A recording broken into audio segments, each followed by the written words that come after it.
দেখা দিয়েছে পরে সেখান থেকে তাকে নোটিশ পাঠায় এবং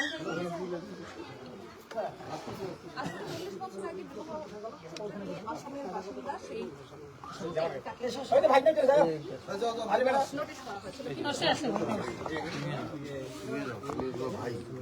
না না আমার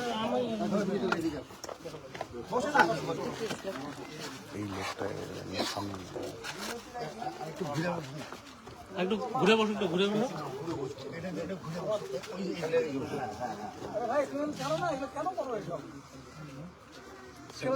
মিনতি রায় এবং তার বাবার বাড়ির পদবে মিনতি শীল শর্মা তার ছেলের সাথে কিন্তু কথা বলছেন এই মুহূর্তে জেলা সভাপতি অভিজিৎ ভৌমিক। না ভিডিও করাটা খুব জরুরি।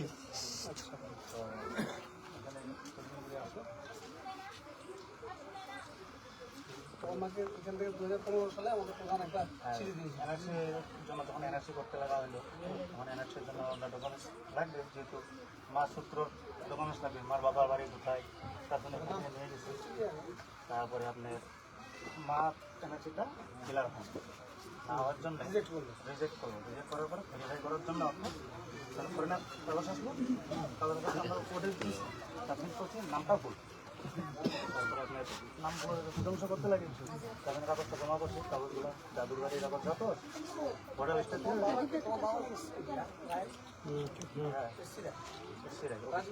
না ওবিসি এরা শিলসব দাদুর বাড়ি শিলসব আমাদের এখানে তাই। এখান থেকে তো আমাদের রাজ্য সরকারের পশ্চিমবঙ্গ সরকারের যা যা ডকুমেন্ট তোমার দিয়ে দিয়েছে তোমাকে, সেগুলো তোমার ওখানে জমা করে দিচ্ছে। জমা করে দিচ্ছি, তারপর রিজেক্ট করে রিজেক্ট করছে, টাকা কোর্টে যায়। রিজেক্ট বলতে গেলে আমি যে ফরেনার কেসটা যে করলাম আমরা করার পরে ভেরিফাইয়ের জন্য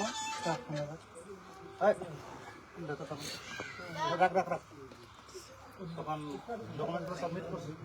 এখন কোর্টের থেকে ডকুমেন্টগুলো ভেরিফাইয়ের জন্য পাঠাচ্ছে। পোস্টাল দিলে বলে বলছে যে 3 বার পাঠাইছি, ভেরিফাই হয়ে আসে না পঞ্চায়েতটা। বাকি আপনার কলকাতা থেকে ভোটার লিস্ট আনছিলাম 66 সালে, ওইটাও ভেরিফাই হয়ে আসছে। জেলা পরিষদেরটা গেছে, সেটাও বলছে দিলে এই কাগজটা ভেরিফাই হয়ে যাবে। তারপরে ওনা বললো যে তুমি পারো যদি হাতে হাতে নিয়ে যাও, দোকানের কাছ থেকে ভেরিফাইটা করে নিয়ে আসো। সেটার জন্য আমার এখানে এটা করোনার যেহেতু সন্দেহযুক্ত হয়ে রয়েছে, এটা তো অনেক টেনশনই।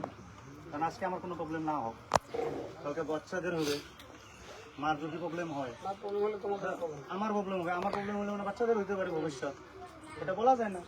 এখন তার জন্য ভেরিফাই করে নিতে পারলে এটার জন্যই আসছি। ওখানে বাঙালিদেরই এরকম অসুবিধা হচ্ছে, আরো 2 বছর তাই আসছে। এখন বলতে গেলে বাঙালি বলে না, ধরেন ভেরিফাই করে সংযুক্ত করে সবাইকে সন্দেহ করে যাবে।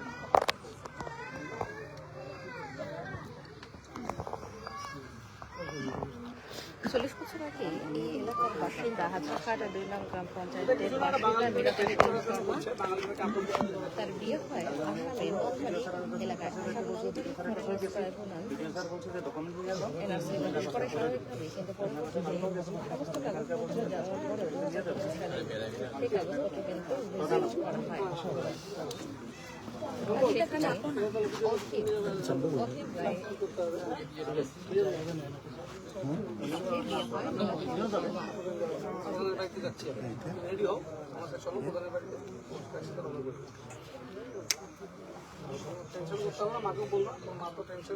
অসুস্থ, মানে আজকেও মারা যেতে পারে, কালকেও মারা মানে চরম অসুস্থ।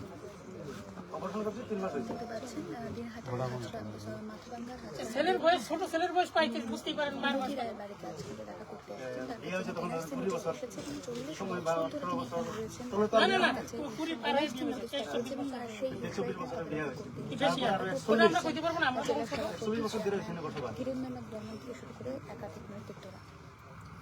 ঠিক আছে, আমাদের রাজ্য সরকারের সাথে আছে, কোনো আর টেনশন নেই। যেটুকু দেওয়া হয়েছে ডকুমেন্ট দেওয়া হয়েছে, ও অ্যাপ্লিকেশন রিজেক্ট করলে আমাদের কোনো কী করবে আসাম সরকার করবে, আমরা আছি। আমাদের এখানে যেহেতু জন্ম, ওটা আমরা সেটা স্ট্যান্ড করব। আমাদের সরকার আমাদের মুখ্যমন্ত্রী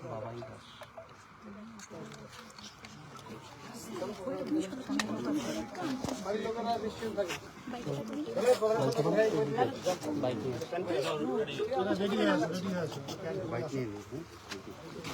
এবারে কি দরখাস্ত একবার নিয়ে নিবি বুঝছি কি বলবেন? যত যেখান থেকে প্রায় 45 বছর আগে বিয়ে হয়ে আসামে গেছে, 45 বছর আগে তার ছোট ছেলে বয়স 35।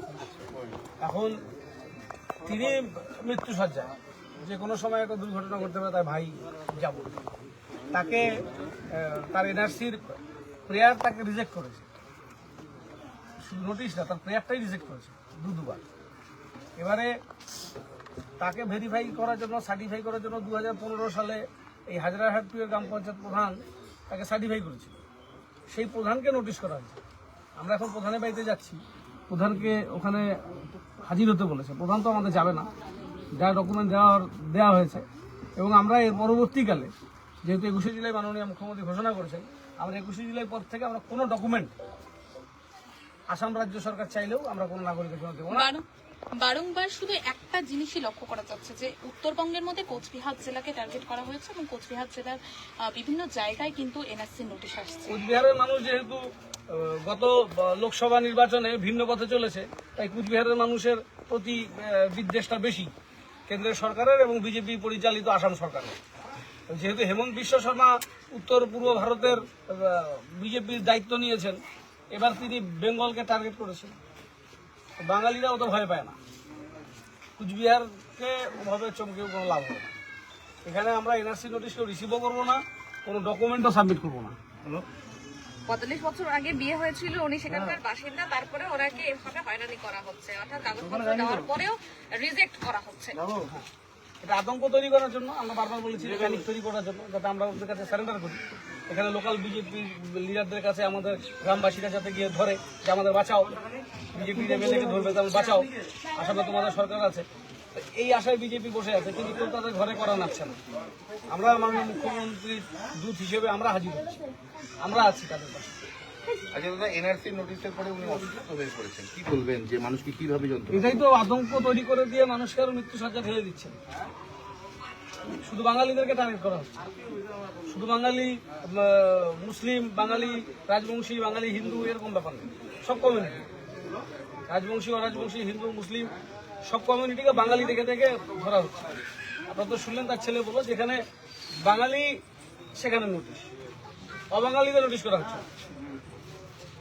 বিধানসভার সামনে বিধানসভা নির্বাচন, তার আগে কি সাধারণ মানুষের মধ্যে একটা বিভ্রান্তি করার চেষ্টা করছে? বিভ্রান্তি তৈরি করলে কি হয় গতকাল তো দেখেছে।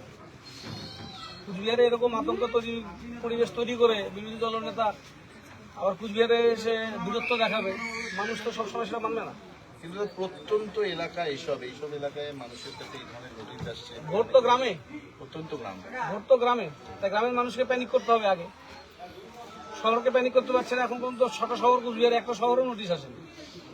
সমস্ত তো গ্রামেই, গ্রামের মানুষ একটু সরল সহজ সাধারণ সিদ্ধে হয়। তাহলে গ্রামের মানুষকে কি টার্গেট করছে? গ্রামের মানুষকে টার্গেট করা হচ্ছে, যেহেতু গ্রামটা ছিল ভোট ব্যাংক। এটা বিজেপির সুপরিকল্পিত ভাবে প্ল্যানিং ওয়েজ কাজ চলছে, এটা ব্যর্থ হবে। 2026-এর ইলেকশনে ওরা দেখে নেবে, এই এনআরসির বিরুদ্ধেই ভোট হবে, এই চক্রান্তের বিরুদ্ধেই ভোট হবে, এই প্যানিকের বিরুদ্ধেই ভোট হবে। তো মাথা ভাঙাতে সুশীল বর্মনের পায়ের নিচে মাটি সরে গেছে, সেটা বুঝতে পারবে আরো। ওখানে